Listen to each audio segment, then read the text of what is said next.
Good evening दोस्तों, मैं Deepak Sharma achievers career institute के ऑनलाइन चैनल पे आपका स्वागत करता हूं। ठीक है, आज हम 10th क्लास के लिए इलेक्ट्रिसिटी चैप्टर स्टार्ट करने वाले हैं। ठीक है, इलेक्ट्रिसिटी में अपन स्टार्टिंग से ही पढ़ेंगे।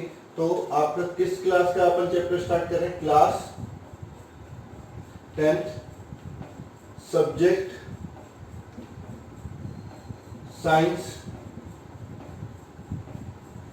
और साइंस में भी फिजिक्स का इलेक्ट्रिसिटी।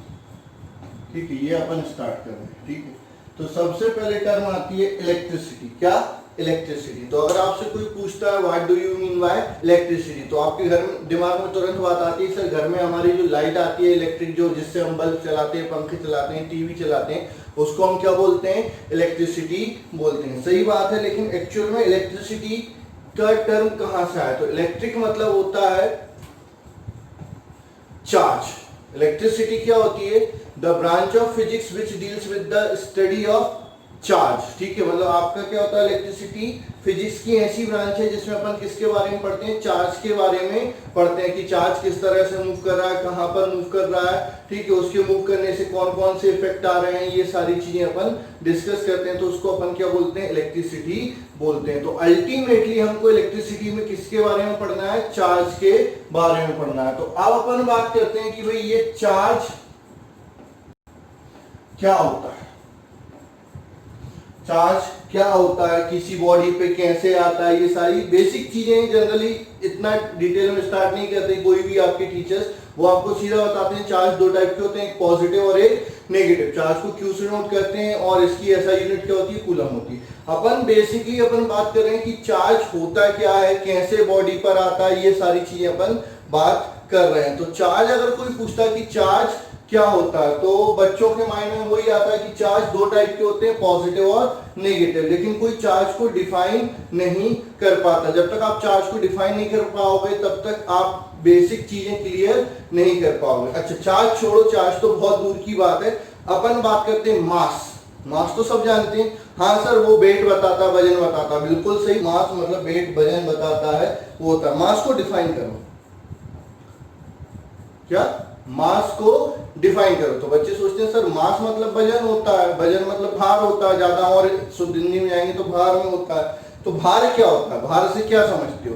तो इनकी भी क्या होती है? प्रॉपर डेफिनेशन होती है जो आपको पता होना चाहिए। मास एक फिजिकल क्वांटिटी है जो किसी भी सब्सटेंस के अंदर प्रेजेंट मैटर की क्वांटिटी बताता है। ठीक है, तो mass is the physical quantity which describe amount of matter present in a body. यानी मास एक ऐसी फिजिकल क्वांटिटी है जो किसी भी बॉडी में प्रेजेंट अमाउंट ऑफ मैटर के बारे में बताती है। जिस बॉडी का मास ज्यादा होता है उसके अंदर मैटर ज्यादा होगा, जिस बॉडी का मास क्या होगा? कम होगा, उस बॉडी के अंदर मैटर कम होगा। ऐसी चार्ज भी क्या है? फिजिकल क्वांटिटी है। तो अगर आपसे कोई पूछता है कि चार्ज क्या है, तो charge is a physical quantity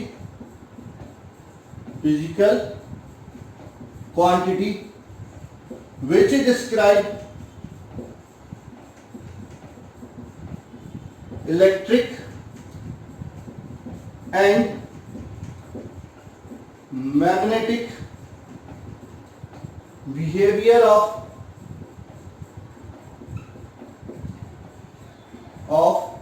substance। ठीक है, चार्ज एक ऐसी फिजिकल क्वांटिटी है जिसके कारण कि किसी भी सब्सटेंस का इलेक्ट्रिक और मैग्नेटिक बिहेवियर बताया जा सकता है। इलेक्ट्रिक भी और मैग्नेटिक भी, दोनों बिहेवियर अपन किससे बता सकते हैं? चार्ज से बता सकते हैं। और इसकी एक और डेफिनेशन होती है, it is the property of substance,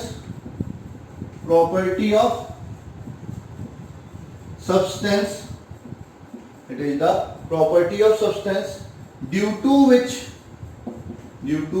which it attract or repel another charge body। ठीक है, ये किसी सब्सटेंस की ऐसी प्रॉपर्टी है जिसके कारण ये दूसरी चार्ज बॉडी को या तो अट्रैक्ट करेगी या रिपेल करेगी। तो ये आपकी दो डेफिनेशन हो जाती है किसकी, चार्ज की। कौन कौन सी डेफिनेशन हो जाती है? पहली डेफिनेशन ये होती है कि charge is a physical quantity which describe electric and magnetic behaviour of substance. दूसरी डेफिनेशन ये होती है it is the property of substance due to which it attract और रिपेल अनदर चार्ज बॉडी। ये दूसरी चार्ज बॉडी को या तो अट्रैक्ट करेगी या रिपेल करेगी, उसको अपन क्या बोलते हैं, चार्ज बोलते हैं। It is denoted by small Q और capital Q.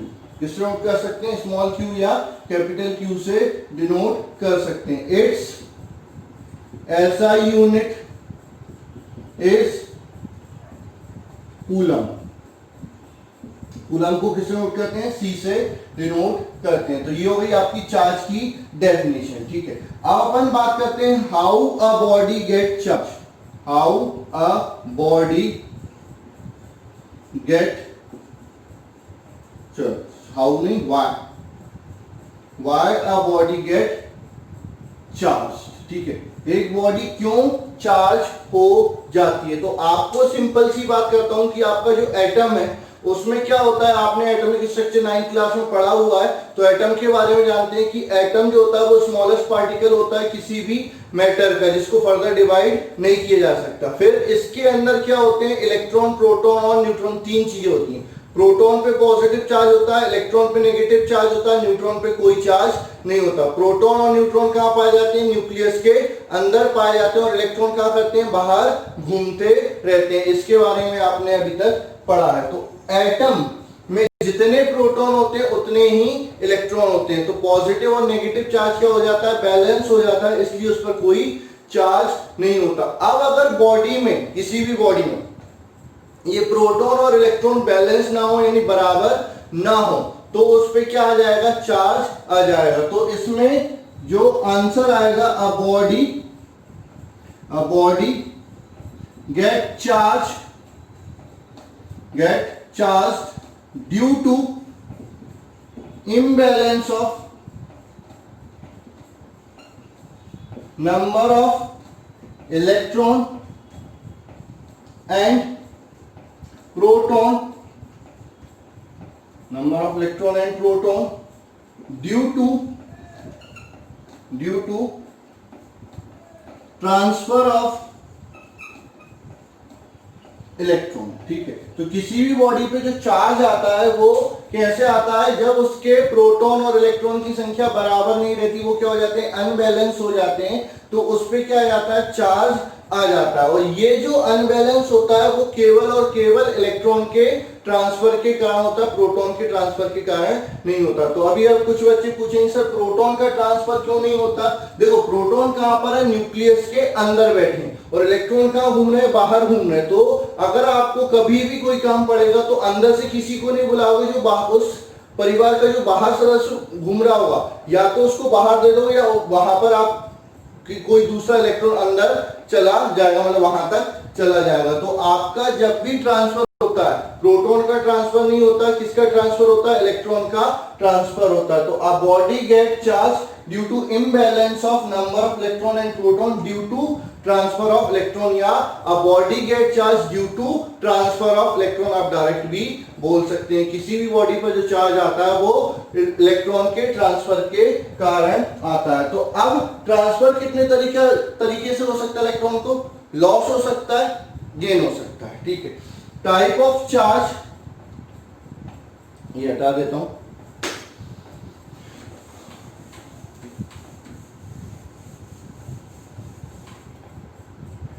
Type of charge on the basis of transfer of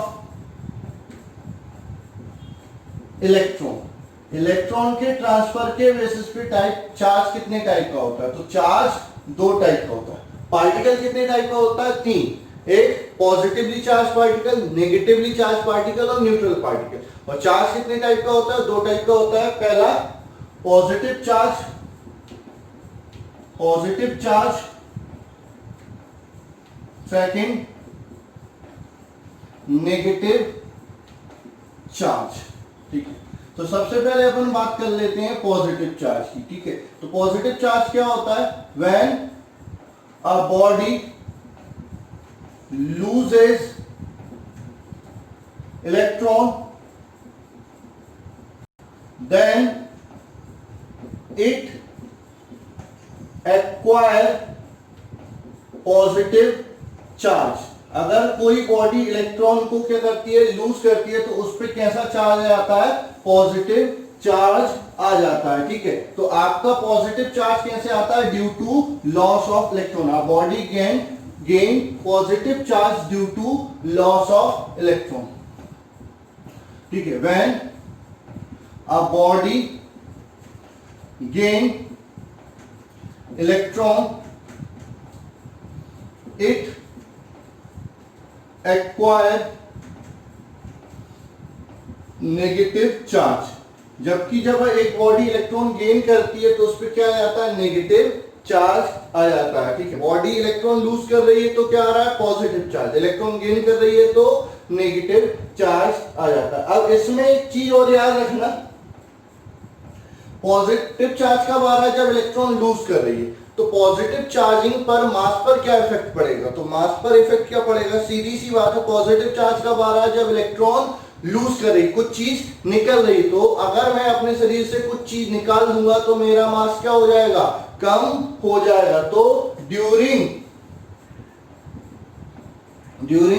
positive charging of body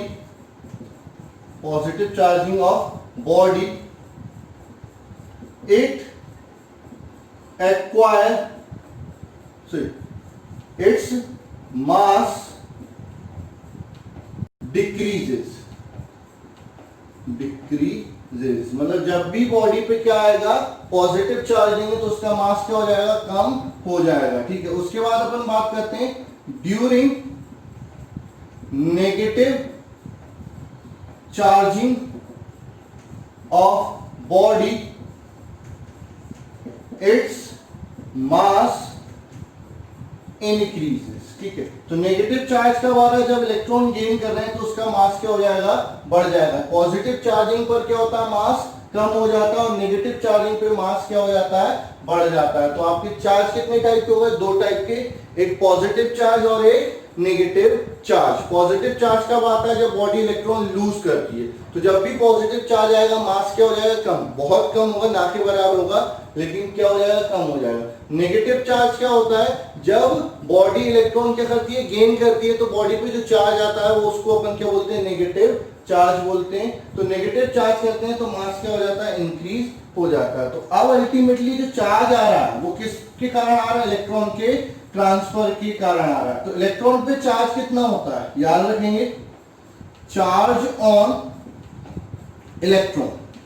ठीक है, ये आपको वैल्यू याद होनी चाहिए, कई बार एग्जाम में ऑब्जेक्टिव में पूछी जा सकती है। -1.6 इलेक्ट्रॉन पे नेगेटिव चार्ज होता है, इसलिए -1.6 इंटू 10⁻⁻19 कूलम। ठीक है, और चार्ज ऑन प्रोटॉन पूछा जाए, चार्ज ऑन प्रोटॉन, तो क्या हो जाएगा? 1.6 इंटू 10⁻⁻19 कूलम। दोनों पे चार्ज बराबर होता है, एक पे बस नेगेटिव और एक पे पॉजिटिव। कई बार ऑप्शन में नेगेटिव नहीं मिलेगा तो ये वैल्यू टिक कर देना, उस समय आपसे उसकी वैल्यू पूछ रहे होंगे। ठीक है, अब मान के चलो क्या है कि किसी बॉडी पर चार्ज निकालने के लिए पूछा जाए, तो हम क्या करेंगे? जितने इलेक्ट्रॉन लूज किए या जितने इलेक्ट्रॉन गेन किए उसमें इस चार्ज का क्या कर देंगे? मल्टीप्लाई कर देंगे, तो टोटल चार्ज मिल जाएगा। तो जैसे मान के चलो इस टाइप का क्वेश्चन पूछा जाता है कि मैंने 10 आम किसी को दिए। ठीक है, एक आम का वजन 100 ग्राम है।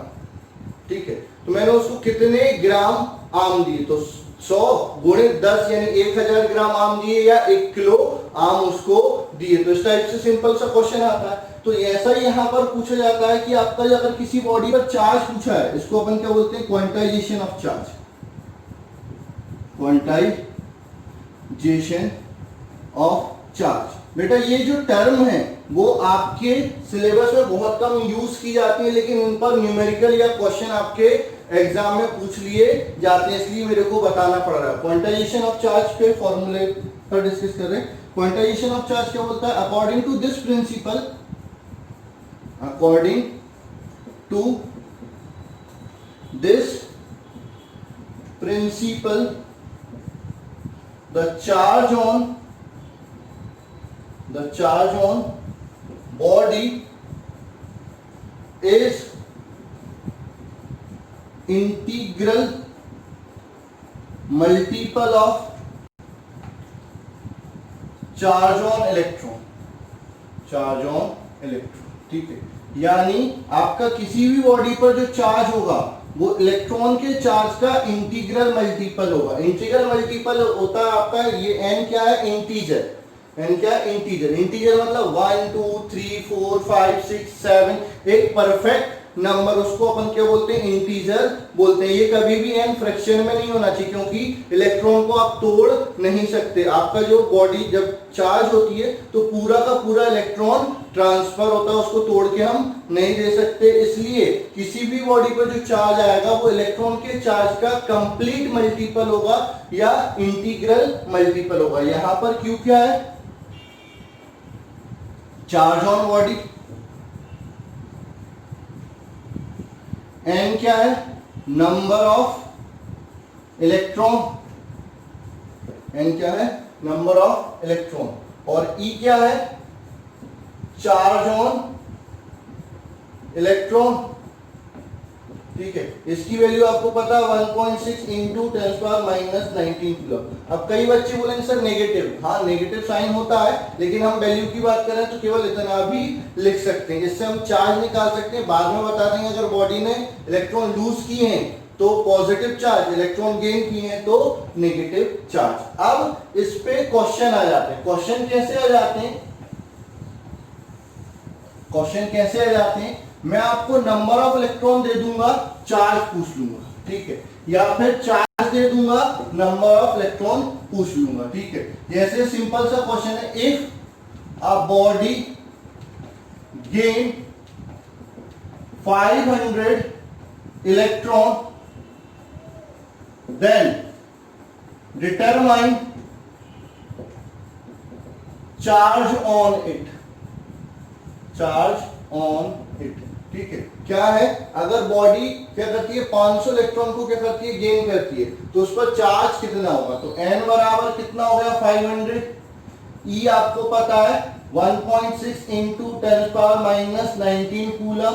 आपसे Q पूछा है, ठीक है, तो Q बराबर क्या होता है आपका, Q बराबर होता है आपका n इंटू E, तो Q बराबर क्या हो जाएगा 500 इंटू 1.6 इंटू 10⁻⁻19, ठीक है। तो Q को हम क्या लिख सकते हैं, 500 मतलब 10⁻2 इंटू 1.6 इंटू 10⁻⁻19। ये बेस सेम है तो पावर क्या हो जाती है, ऐड हो जाती है। तो -19 + 2, तो एक माइनस का एक प्लस का है, तो अल्टीमेटली माइनस हो जाएगा, साइन किसका आ जाएगा, माइनस का आ जाएगा। तो इसको जब सॉल्व करेंगे तो ये हो जाएगा Q बराबर, इसका मल्टीप्लाई करता हूं तो 16 पंचे 80, 8.0 इंटू 10⁻17 कूलम। अच्छा, बॉडी ने क्या किया, इलेक्ट्रॉन गेन किया, तो नेगेटिव चार्ज आ जाएगा, ये चार्ज ऑन बॉडी हो जाएगा, ठीक है। इस तरह से आपसे पूछे जाते हैं। आपने नंबर ऑफ मोल यानी अवोगाड्रो नंबर पढ़ा हुआ है। 1 मोल मतलब क्या होता है, 1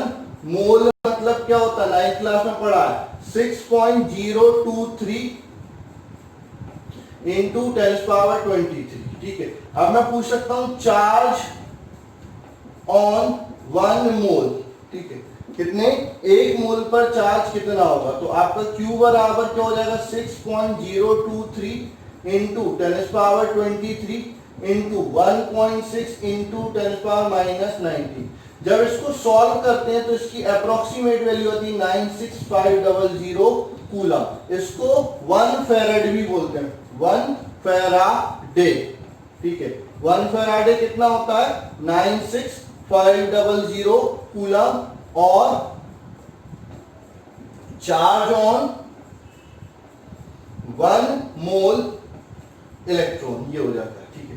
दूसरा क्वेश्चन पूछा जा सकता है, आपको चार्ज दिया जाए और नंबर ऑफ इलेक्ट्रॉन पूछ लिए जाए, ठीक है। तो अपन चार्ज दिया हो और नंबर ऑफ इलेक्ट्रॉन पूछ लिया जाए। आपका क्या होता है, सीधे इस तरह करके आप पॉइंट लिखेंगे। क्वेश्चन है आपका, हाउ मैनी, ये कई बार पूछा जाता है, how many electron are present in 1 coulomb charge, एक कूलम चार्ज में कितने इलेक्ट्रॉन प्रेजेंट होते हैं ये पूछा है। तो आपको क्या दे दिया, Q दे दिया 1 कूलम, E आपको पता है 1.6 इंटू 10⁻⁻19 कूलम, N पूछा है, ठीक है। तो आप जानते हैं Q बराबर क्या होता है, NE, तो N बराबर क्या हो जाएगा, Q अपॉन E। तो N बराबर Q 1 कूलम, ये कितना हो जाएगा 1.6 इंटू 10⁻⁻19 कूलम। तो कूलम से कूलम कट गया, N बराबर 10/16 इंटू 10 पावर ऊपर जाके प्लस हो जाएगा 19। डिवाइड करता हूं तो N बराबर 10 में 16 का डिवाइड कर लेता हूं, इधर बता देता हूं 10 16, पॉइंट लगाया 0, 16 6 जा 96, 4 एक 0 हो जाएगा, 16 2 जा 32, 8 आ जाएगा, 0 अपने आप हो जाएगा, 16 5 जा 80, कैंसिल हो जाएगा। तो ये N यानी number of electron in 1 coulomb charge क्या हो जाएगा 0.625 into 10⁻19।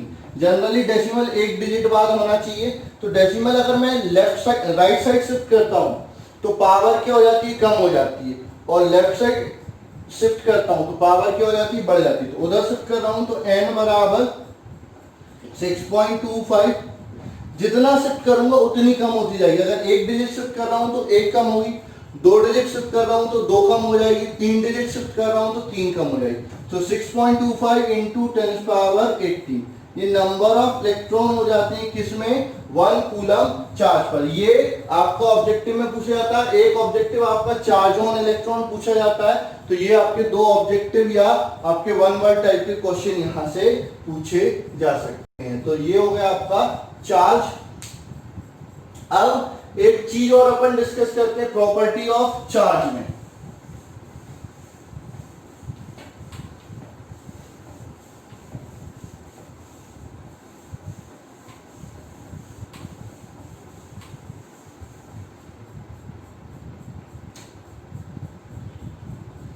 Properties of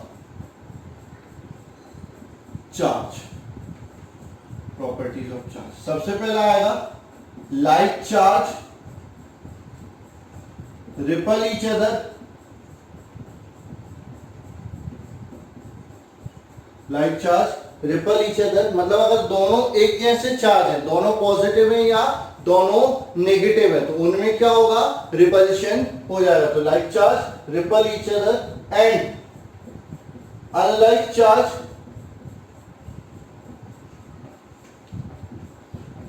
attract each other, ठीक है। यानी एक पे पॉजिटिव है एक पे नेगेटिव है, तो वो क्या होगा, अट्रैक्ट करेंगे।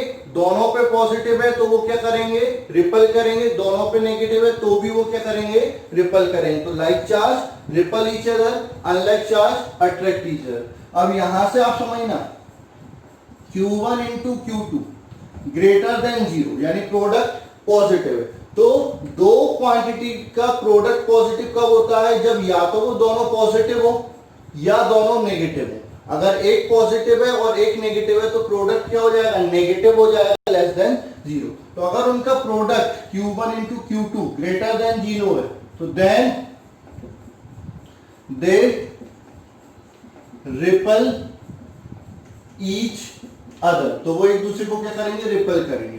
अगर Q1 into Q2 less than 0 है then they attract each other, ठीक है।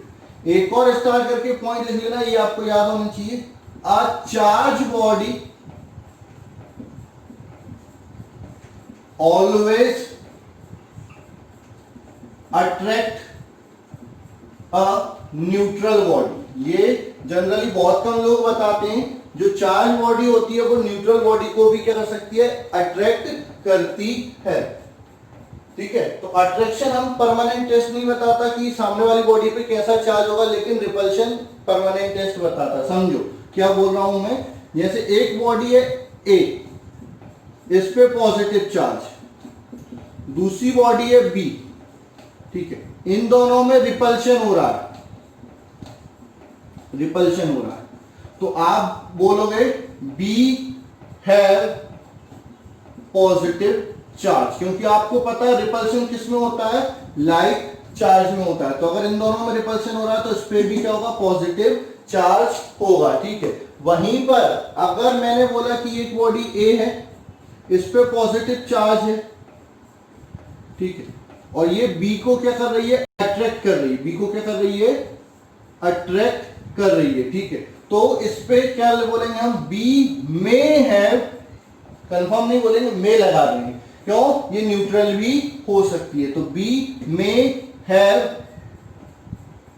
नेगेटिव चार्ज, बी पर नेगेटिव चार्ज हो सकता है। इसलिए जो आपका रिपल्शन होता है वो परमानेंट टेस्ट ऑफ चार्ज होता है, मतलब चार्ज के बारे में कंफर्म बताता है कि हाँ ऐसा चार्ज इस पर होगा। और जो अट्रैक्शन है वो परमानेंट टेस्ट ऑफ चार्ज नहीं होता, वो कंफर्म नहीं बताता। तो ये हो गई आपकी प्रॉपर्टी ऑफ चार्ज। और भी डिटेल में होती है, लेकिन वो अपन अगली क्लासेस में पढ़ेंगे, आगे सीनियर क्लासेस में पढ़ेंगे। तो ये आपकी क्या हो गई, चार्ज हो गई। अब बात आती है कि जो फोर्स लग रहा है वो कितना लग रहा है, ठीक है। तो उसके लिए कूलम्स लॉ होता है। मैं शॉर्ट में आपको कूलम्स लॉ बता देता हूं। आपके सिलेबस में से हटा दिया गया है, लास्ट ईयर हुआ करता था, मतलब पहले हुआ करता था, अब हटा दिया गया है। तो मैं थोड़ा सा इंट्रोडक्शन बता देता हूं। जैसे आपने न्यूटन्स लॉ ऑफ ग्रेविटेशन पढ़ा था, कूलम्स लॉ, कूलम्स लॉ। तो न्यूटन्स लॉ ऑफ ग्रेविटेशन क्या बोलता था, according to Newton's law of gravitation the force acting between two bodies is directly proportional to mass and directly proportional to product of mass and inversely proportional to square of distance। ऐसे ही ये Coulomb's law बोलता है, according to this law, according to this law the force acting between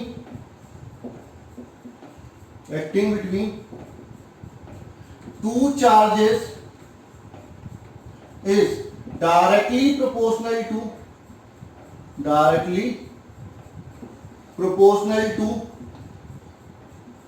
product of charge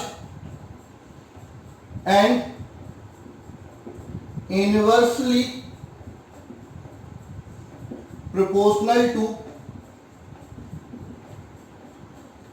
to square of distance between them। यानी अगर हमने दो charge particle लिए, एक यहां लिया एक यहां लिया, इस पे चार्ज क्या है Q1, इस पे चार्ज क्या है Q2, इन दोनों के बीच की डिस्टेंस कितनी है R। तो इसका इस पर या इसका इस पर लगने वाला जो फोर्स होता है, फोर्स को किससे नोट करते हैं, F से, वो डायरेक्टली प्रोपोर्शनल होता है। डायरेक्टली प्रोपोर्शनल मतलब ये बढ़ाओगे तो ये भी बढ़ेगा, ये कम करोगे तो ये भी कम होगा। तो डायरेक्टली प्रोपोर्शनल होता है किसके, प्रोडक्ट ऑफ चार्ज के, इक्वेशन फर्स्ट। इनवर्सली प्रोपोर्शनल होता है किसके, स्क्वायर ऑफ डिस्टेंस के। इनवर्स का मतलब क्या होता है, ये बढ़ाओगे R बढ़ाओगे तो ये क्या हो जाएगा, कम हो जाएगा, ये इक्वेशन सेकंड। दोनों को कंबाइन करोगे तो F बराबर F proportional to Q1 Q2 upon R square. अब जब भी प्रोपोर्शनलिटी का साइन हटाते हो तो कांस्टेंट आता है, तो यहां पर भी कांस्टेंट आ जाएगा। तो क्या आएगा, F बराबर K Q1 Q2 upon R square, where K is proportionality constant, K बराबर कितना होगा 9 इंटू 10⁹। यूनिट क्या होगी, ये K को इधर रखो, बाकी सबको इधर रखो। फोर्स की यूनिट होती है न्यूटन, R डिस्टेंस की मीटर स्क्वायर, और चार्ज की क्या होती है coulomb into coulomb, coulomb square. ये आपकी K की वैल्यू हो जाएगी। तो ये हो गया आपका कूलम्स लॉ। ठीक है, ये आपके सिलेबस से हट गया। अभी तक मैंने जितना पढ़ाया उसमें क्वांटाइजेशन ऑफ चार्ज यानी आपका इलेक्ट्रॉन के चार्ज की वैल्यू, चार्ज पर थोड़ा बहुत यूनिट वगैरह पे क्वेश्चन, टाइप ऑफ चार्ज, ये थोड़े थोड़े ऑब्जेक्टिव टाइप क्वेश्चन पूछे जाते हैं। डिटेल में या बड़ा डेरिवेशन यहां से अभी नहीं पूछा जाता। तो मेन जो बेसिक है वो यहां से स्टार्ट होता है। अगर आपको ये नहीं पता होगा तो बेसिक नहीं पता होगा, डायरेक्ट मैं पोटेंशियल पे आ जाऊं फिर वो बताऊं तो वो कोई मतलब का नहीं रहता। तो पहले बेसिक ये चीज आप समझिए, फिर आगे अपन बात करेंगे। ठीक है, अब अपन डिस्कस करते हैं, इसके बाद बात करते हैं इलेक्ट्रिक फील्ड की।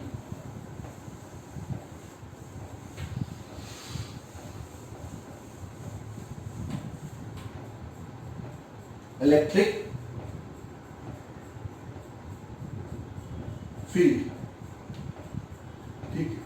हिंदी में अगर इलेक्ट्रिक फील्ड को बोले तो विद्युत क्षेत्र, क्षेत्र मतलब होता है इलाका, इलाका मतलब जहां पर जिसकी दादागिरी चले। इलाका मतलब क्या होता है, जहां पर जिसकी दादागिरी चले। जैसे ये मेरा घर है तो ये मेरा इलाका है, यहाँ पर कोई आके मेरे से दादागिरी नहीं कर सकता, यहाँ पर मैं जो कहूंगा वो चलेगा। तो ये आपका ये क्या हो गया, मेरा क्षेत्र। जैसे इंदौर किसका क्षेत्र, विजयवर्गीय जी का क्षेत्र, वहां पर उनकी चलती है। अभी तो फिलहाल विधायक जी हैं, मंत्री जी हैं, तो सब कुछ उनकी चलती है। ठीक है, तो जो जहां पर जिसकी चलती है वो उसका क्या कहलाता है, क्षेत्र या इलाका कहलाता है। तो इलेक्ट्रिक फील्ड को हम कैसे डिफाइन करेंगे, the space around any charge, the space around any charge where we experience electric force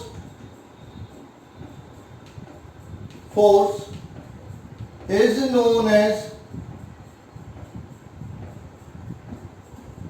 electric field.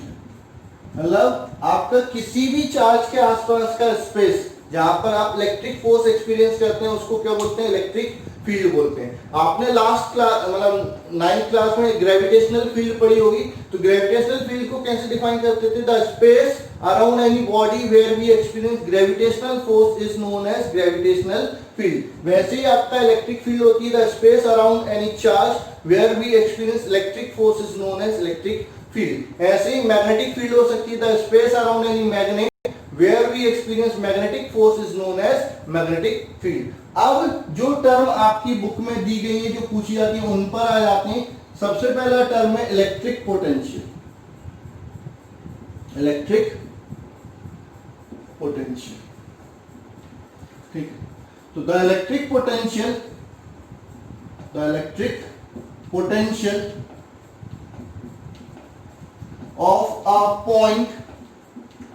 of a point in electric field is defined as the amount of work done to carry unit positive charge from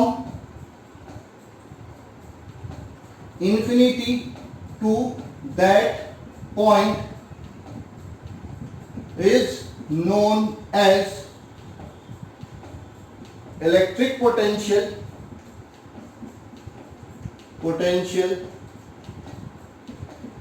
of that point।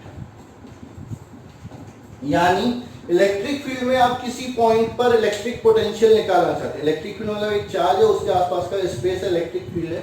वहां पर कहीं पर भी एक point है, उस point का आप क्या निकालना चाहते हैं, इलेक्ट्रिक पोटेंशियल निकालना चाहते हैं। तो आप क्या करेंगे, एक कूलम चार्ज को, यूनिट मतलब होता है 1, तो एक कूलम चार्ज को, यूनिट पॉजिटिव चार्ज को इन्फिनिटी से, कहां से, इन्फिनिटी बहुत दूर, इनफाइनाइट, इन्फिनिटी से उस पॉइंट तक लाने के लिए जितना वर्क डन करना पड़ेगा, इन्फिनिटी से उस पॉइंट तक लाने के लिए जितना वर्क डन करना पड़ेगा, वो उस पॉइंट का इलेक्ट्रिक पोटेंशियल कहलाएगा। तो आपका इलेक्ट्रिक पोटेंशियल क्या हो गया, इलेक्ट्रिक पोटेंशियल बराबर work done work done per unit charge. ठीक है, इलेक्ट्रिक पोटेंशियल को V से नोट करते हैं, वर्क को W से, चार्ज को Q से। तो V बराबर W upon Q, its unit क्या हो जाएगा, वर्क की क्या होती है जूल, चार्ज की कूलम। अच्छा एक चीज बताना भूल गया, चार्ज की ऐसी क्वांटिटी होती है, याद रखना, चार्ज इज स्केलर क्वांटिटी। ठीक है, यानी इसमें केवल मैग्नीट्यूड होता है, डायरेक्शन नहीं होती। Charge is a scalar quantity, तो इसकी यूनिट क्या हो गई, जूल पर कूलम। इसी को क्या बोलते हैं, वोल्ट बोलते हैं, वोल्ट बोलते हैं। ठीक है, वोल्ट को V से डिनोट करते हैं। ठीक है, तो कई बार आ जाता है डिफाइन, ये आपका इलेक्ट्रिक पोटेंशियल का फॉर्मूला आ गया। अब मैं आपका बात कर रहा हूं डिफाइन 1 वोल्ट, डिफाइन 1 वोल्ट। ठीक, तो if work done to carry 1 coulomb charge, 1 coulomb charge from infinity to a point is 1 joule, then the potential, the electric potential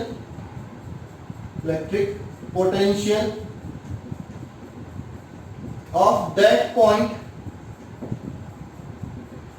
is 1 volt. ठीक है, ये आपका 1 वोल्ट की डेफिनेशन हुई। तो 1 वोल्ट बराबर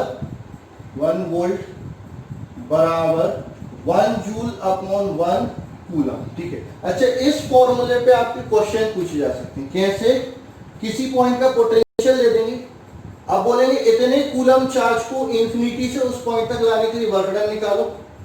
वर्क दे देंगे, चार्ज दे देंगे, पोटेंशियल पूछ लेंगे, पोटेंशियल दे देंगे, वर्क दे देंगे, चार्ज पूछ लेंगे। तो ये 3 आपके न्यूमेरिकल यहां से बन सकते हैं, यानी W दिया, Q दिया, V पूछ लिया, V दिया, Q दिया, W पूछ लिया, और W दिया, V दिया है, Q पूछ लिया। तो ये आपसे निकालना है। अच्छा चार्ज क्या होता है, बड़ी यूनिट में नहीं होता, छोटी छोटी यूनिट में होता है। कूलम की जगह मिली कूलम, माइक्रो कूलम। मिली कूलम क्या होता है, 1 mc, स्मॉल mc लिखा है, तो आपका 1 मिली कूलम, तो ये हो जाता है 10⁻³ कूलम। 1 माइक्रो, ये U जैसा जो साइन होता है इसको माइक्रो बोलते हैं, माइक्रो कूलम। तो 1 माइक्रो कूलम होता है 10⁻⁶ कूलम। ठीक है, तो अगर इसमें चार्ज दिया होगा तो कन्वर्ट करना रहेगा। ठीक है, बाकी आपका सिंपल हो जाएगा ये potential.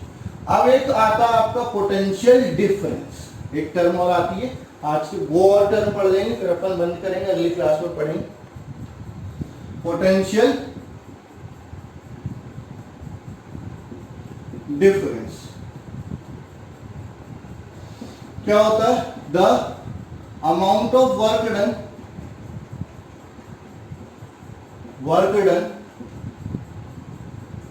To carry a charge, carry unit positive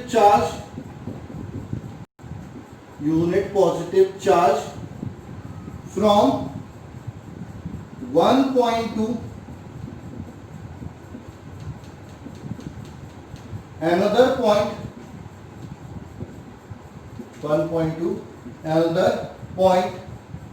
is known as potential difference, या सिंपल बोल सकते हो the difference of electric potential of 2 point is known as potential difference.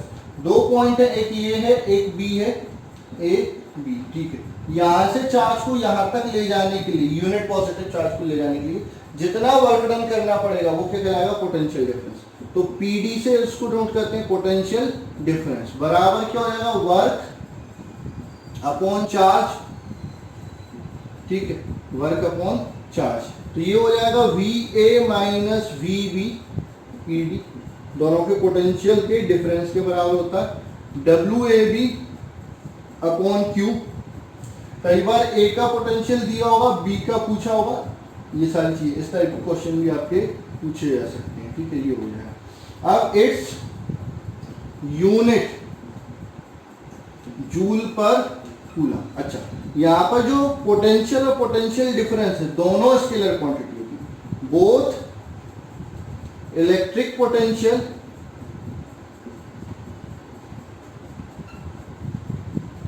And potential difference are scalar quantity. अच्छा, ये जो potential difference है, potential difference is measured by volt meter. ठीक है, पोटेंशियल डिफरेंस को जो मेजर करने वाली डिवाइस होती है वो कौन सी होती है? वोल्ट मीटर होती है। It is always connected in parallel combination. ठीक है, और जो वोल्ट मीटर होता है उसको हमेशा किस कॉम्बिनेशन में जोड़ते हैं? पैरेलल कॉम्बिनेशन में जोड़ते हैं। तो बात आएगी क्यों? Because in parallel combination potential difference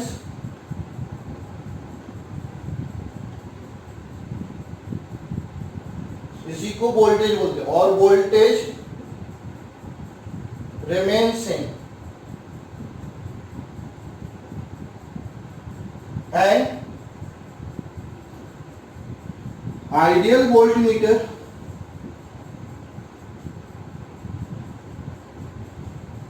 have infinite or high resistance so that in parallel combination it does not affect main current. ठीक है, ये आपका मैंने बहुत इंपॉर्टेंट पॉइंट बता दिया है, ये जरूर आप याद रखेंगे क्योंकि इतना डिटेल में जनरली बताते नहीं है। बस आपको इतना बता दिया जाता है कि पोटेंशियल डिफरेंस को मेजर करने के लिए कौन सी डिवाइस यूज होती है? Volt meter. ये आपको बता दें। वोल्ट मीटर को कैसे लगाते हैं? पैरेलल कॉम्बिनेशन लगा देते हैं। लेकिन कई बार क्वेश्चन ये आता है कि भाई वोल्ट मीटर को पैरेलल में क्यों लगाते हैं? तो उसके एक नहीं दो रीजन मैंने बताया। एक तो पैरेलल कॉम्बिनेशन में पोटेंशियल डिफरेंस यानी वोल्टेज क्या रहता है? सेम रहता है। तो सेम रहता है तो जितना वोल्ट मीटर में होगा उतना ही उस डिवाइस में लगा होगा, इसलिए अपन उसको पैरेलल में लगाएंगे। दूसरा आपका क्या होता है? जो वोल्ट मीटर होता है उसका रेजिस्टेंस क्या होता है? Ideally infinite. अगर सीरीज में लगाएंगे तो करंट रिड्यूस होकर क्या हो जाएगा? जीरो हो जाएगा। तो पैरेलल में लगाएंगे तो उसमें करंट ना के बराबर फ्लो होगा, वो मेन करंट को अफेक्ट ही नहीं करेगा। इसलिए अपन वोल्ट मीटर को क्या लगाते हैं? पैरेलल कॉम्बिनेशन में लगाते हैं। तो आज आपको क्या क्या याद रखना है? आज आपको क्या क्या पढ़ाएगा? Charge, type of charge, charge कैसे आता है, quantization of charge, properties of charge, electric field, electric potential, potential difference, इसकी यूनिट और प्रॉपर्टी। और इन पर क्वेश्चन पूछे जाते हैं। क्वेश्चन आप प्रैक्टिस कर लेंगे।